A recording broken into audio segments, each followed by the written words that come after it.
Thank you for joining us at National RTAP's GTFS Builder training tutorial for the agency calendar, calendar dates, routes, and feed info tabs that are required.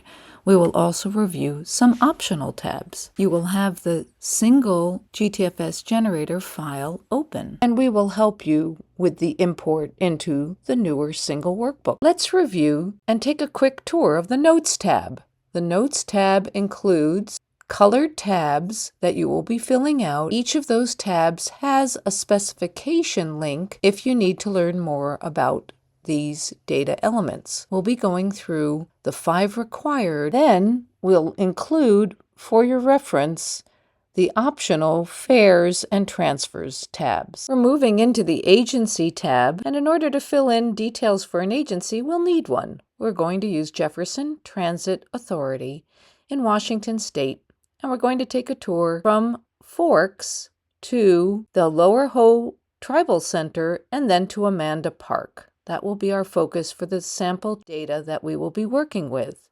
We'd like you to see how data displays at Google Maps when planning a trip, and what you're creating here will generate a trip plan, as well as Apple Maps. You're going to fill in for agency ID, JTA, or your equivalent of a code or number like your NTD ID for the agency. Next, we'll fill in the agency name. This is the official name to your agency. Next, we'll fill in the URL. You could copy-paste that from your website. For agency time zone, we encourage you to go to the Notes tab. We have some magic. When you link to holiday dates and open up that screen, you'll see a list for GTFS in column A that you will use for America, Los Angeles, with that underscore between Los and Angeles for Pacific time. As you look through this page, you can see that there are more listings below and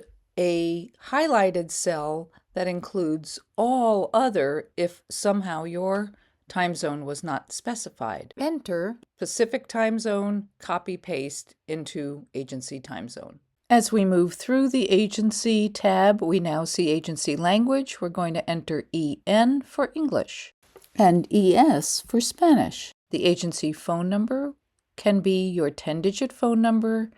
We don't recommend the alphabet version. That's hard to punch into a cell phone. Agency fare, in this case, because fares are 0 from their website, we'll have no information. Apache Tribe is another example where on their homepage they have the routes and fares. So again, we would leave the agency fare URL blank because the fares are found within the agency URL. At the East Band of the Cherokee Tribe, it's a special page that has fares, and so we would use the unique page where to find fares when there's information that's unique to fares for a URL. You can leave it blank. If you have mobile ticketing, for example, you might put a link to that page instead of an overall page. Let's leave agency fare blank for this agency. The agency email would be a customer service info at generic email. It can be left blank. Let's see how the agency tab appears in our trip plan. We select a trip plan and we look for more details. When we've selected that trip plan and scroll down, we can now see at the bottom of the trip plan details, the agency, the phone number, if they've added that fare URL, the ticket information. Let's dive into the Calendar tab. We're going to identify a service ID that can be used on any routes or trips throughout the network. In Service ID, we're going to create a dictionary for which days of the week we operate. For Service ID, I like to use MTWTF and enter 1 for the days of the week that we operate, Monday through Friday, and 0 for Saturday and Sunday when we do not operate this weekday service. We also enter when this service ID will be in operation, the start and the end date. We're going to have a short time frame for this sample data. On Saturday, we don't operate Monday through Friday, so we enter a 1 on Saturday and a 0 on Sunday, and then the same start and end date for our Saturday service. We may have shorter service a few days of the year, so we'll be able to create a holiday service ID, and in this case, day after Thanksgiving, and save riders from having to look up that there might be a short day of service. We now have a dictionary for service ID that we can repurpose and reuse for any of the trip groups that we're going to create with our timetables. We'll now explore calendar dates, which allows the rider to know you have a holiday and what days of the week you do not operate, or maybe swap a Saturday service for a weekday service. We're going to create a service ID, for example, MTWTF, and then we will enter the year, month, day for the day that we do not have service, and exception type 2 answers that data element. To expedite the service ID, we encourage you to go back to the Notes tab and click on Link to Holiday Dates and scroll down within that information to begin to see that we have all federal holidays, the day of the week, and in column A, the format that you'll be copying and pasting into service ID and calendar dates when you do not operate for those holidays. We have a couple of years ahead. This will always be up to date, and your example might include selecting a group of dates and copying them into your Calendar Dates tab and assigning a number 2 if you do not operate. Be mindful that you're not just copying and pasting from one screen. This is related to your service dates. We're removing November 29th because we do have a holiday schedule and we need to not run the regular weekday schedule. For another example, on New Year's Eve, if we were going to operate the holiday service, we would turn off the regular weekday and turn on with a number 1 the holiday service. If any of the specifications are unclear, go back to the Notes tab and choose the hyperlink next to the colored tab box. And for example, calendar dates, you could scroll through the details of the specification if you didn't want to use your guidebook. Next, we're filling in the routes tab. We're going to create a dictionary for each of the routes that we operate. In this case, JTOC will be an internal code for us. We'll know that that's the Jefferson Transit Olympic Connection. We might decide to use lowercase. That would work. We could also decide to just name it Route 1, or this can be any internal code that works for your agency. Now we're filling in the agency ID. And where did that come from? It's inside of our agency tab, the agency ID, A2.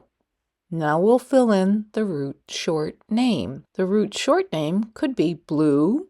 It could be a digit, 243. A short name is under 12 characters. To know this route as JTOC, we could use that. But if we're new to the area and we don't know JTOC, we do not recommend putting in a code. Instead, using a route long name that would better match our website, Olympic Connection, as seen on our website. And let's see how Olympic Connection is also seen on the trip plan on the center of the screen. Next, route description can be optional and blank. Now we move to route type, and it's a number 3, which means bus. You might operate a different kind of service. You can use your guidebook or the Notes tab, which reviews the route's details at the specification. Our next data element is route URL, and we would copy and paste that from our website. And we're selecting the URL and hitting paste. And if we want to reformat that cell so we can read it, we might use a little wrapping of the text. At a trip plan, when we choose the details of the trip and the specifics for that route, we can see the route URL at the bottom of the screen when we choose route information. While route color is optional, it can be helpful for the rider to see a match to the website, and in this case, a dark green. We suggest that you contact your webmaster or webmistress and see if they can hand you the hex code that you need, or use this hex code color page, or additionally on our website, if you forget how to find that link, you scroll down to additional resources on the support page. From here, you can get the 6-digit code. We have one other option within Excel. If you choose the paint can under Font, and then from the paint can, select More Colors at the bottom, you now have a palette to choose from, and in that palette, at the bottom, once you've selected the color and choose Custom, you'll be able to see that 6-digit hex code. Filling that cell with a color does not actually select the code, and in this case, we don't need the hash sign, we just need the digits. And when something starts with a 0, we're going to enter a single quote so that we don't lose those digits in Excel.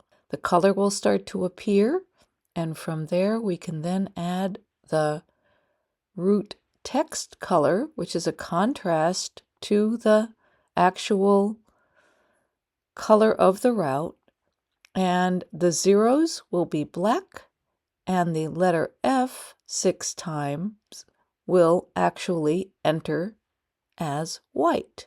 That might be easier for the writer to see as a contrast. Scrolling to the right in the Routes tab, you can clear the route colors and then reapply the route colors if you'd like to update the data. If you want to override the list of and sort order, you would define that in route sort order 1 through 10 or 100. And specific to routes, if you're going to fill in a continuous stop or continuous pickup, you would choose between 0, 1, and 2, and continuous stopping is the value of 0, and make sure that you've got that in as text or a single quote 0 so that Excel doesn't delete that on you. For this particular route, there is no continuous pickup or drop-off. That was for illustration, so we'll leave it blank. Next up is feed info. This identifies who prepared the data. We're looking for the feed publisher and the URL. We can grab that from the agency tab, do a copy and paste of that B and C column into feed info. The feed language, again, likely is EN, and the feed start and end dates, those will come from the calendar tab, and we're going to copy paste I and J, or whatever dates are start and end for your agency. This will help in the validation report. The feed version is today's date when you're working on your data, and each time you update it, you'll update the feed version date. Column G is the feed email. That would be your email, and in this case, I'm putting my name in there. The last would be the feed contact URL, and maybe your website has a contact page, and we can copy paste that URL into the contact page and then do some text wrapping if we'd like to be able to see it easily. This concludes feed info. Congratulations! We've now completed the required and helpful tabs for agency calendar, calendar dates, routes, and feed info. We'll next follow with optional tabs related to fares and transfers. While fares can be complicated, we're going to give one example for fare attributes. That includes a fare-free system. In fare ID, we can type in 0 or free. The price will be 0.00 and the currency US dollars, USD. For payment method, you will either pay ahead or pay on board. In this case, it's a 0. And for transfers, we're looking to unlimited transfers when it's fare-free, or no transfers are permitted. We'll leave that blank. The agency ID is JTA. Our last data element is transfer duration, which in this case will also be blank for unlimited transfers.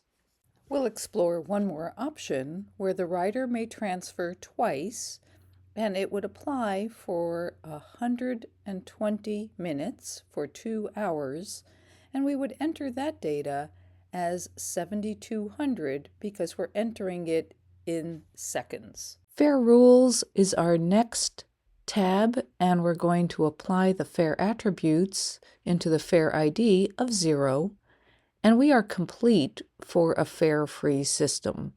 If your fare attribute applies only to a route ID or between an origin and destination that are defined in your stops, with so many fare-free systems, we're going to keep it simple, and we've defined for the entire network or a particular route. And now the rider sees free in their trip plan. Transfers.txt allows you to forbid transfers between stops or allow a guaranteed transfer. You'll go to your specification and read about the options there. It's quite robust. So if we had 2 stops that we wanted to guarantee maybe a transfer center that would allow the rider to know that they will always get picked up even if buses are running late, we'd put in a 1. A number 2 would allow us to specify the amount of time in 180 seconds, which is 3 minutes, less than the general rule of thumb of 5 minutes. Transfer type 3 forbids a transfer between 2 stops, and you would need to specify both directions in order for that to be disallowed. In this example, we can show that running across Highway 101 might be dangerous, and we want to forbid a transfer between these 2 stops. We've accomplished our goal of the required and helpful agency tab fields. If your agency may have unique needs, reach out to us. We'll be there to help you every step of the way. You can be successful with GTFS Builder.